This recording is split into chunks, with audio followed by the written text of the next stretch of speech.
Shalom, Shalom Elohim. Pada kesempatan ini, saya kembali mau bersaksi mengenai 3 hal password kunci masuk Kerajaan 1000 Tahun Damai. Yang pertama adalah Pangeran Ilahi, Saudara Aditya Nugrahanto yang di dalam dirinya berdiam Roh Tuhan Yesus Kristus. Dialah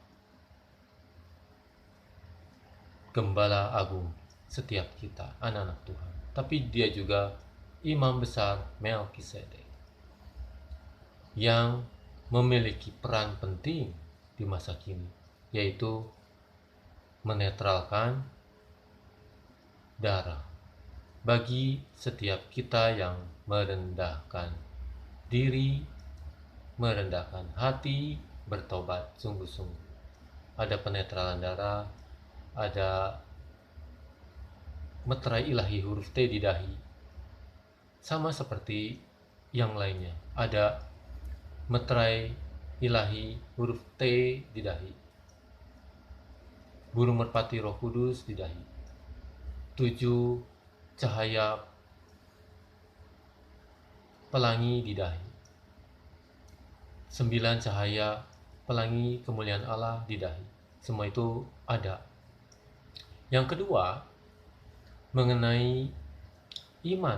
Iman adalah kepada Tuhan Yesus Kristus, nama firman yang hidup, yang benar-benar tidak boleh disangkal. Tidak boleh sangkal. Nama Tuhan Yesus Kristus, pelaku-pelaku firman itu sendiri. Berdoa, berpuasa, merendahkan hati, menjadi pelaku firman itu benar-benar hidup di dalam segala kekudusan. Itu hal yang kedua. Hal yang ketiga adalah nama Bapa. Nama Bapa adalah Bapa Yeshua HaMashiach Elohim. Nama yang maha kudus di kerajaan 1000 tahun damai yang benar-benar berdaulat penuh atas segala jalan hidup setiap kita. Nah, ini penting. Kenapa nama Bapa yang nanti, yang sekarang dan nanti benar-benar disebut-sebut sebagai nama yang paling kudus, bukan lagi menyebut nama Tuhan Yesus Kristus, tapi menyebutnya Bapa Yeshua HaMashiach Elohim, Allah Maha Kudus. Karena di sanalah kita benar-benar menyembah di dalam roh dan kebenaran. Sebagai ilustrasinya secara simpel begini saja. Kalau di kehidupan masa lalu, hukum Taurat Musa diturunkan, tetapi tidak ada orang yang mematuhinya. Di setiap negara tidak ada orang yang mematuhinya. Misalnya begini, kalau orang menjual tanah, ditentukan berdasarkan hasil panen 7 tahun Sabat Allah. Itu hukum Taurat Musa. Tapi kalau di kehidupan di setiap negara dari zaman ke zaman, semua ditentukan berdasarkan harga mafia tanah, cukong-cukong tanah.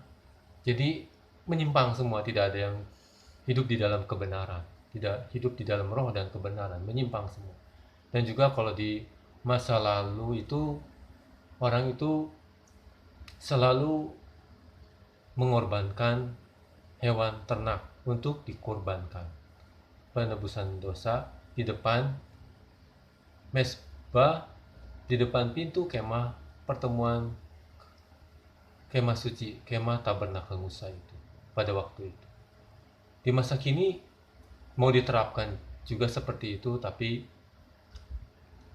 juga hanya simbolik saja, tidak memberikan faedah apa-apa, karena sekarang ini adalah kuasa darah Tuhan Yesus Kristus yang menyucikan setiap orang. Jadi kira-kira seperti itu. Shalom Elohim, Tuhan Yesus Kristus memberkati.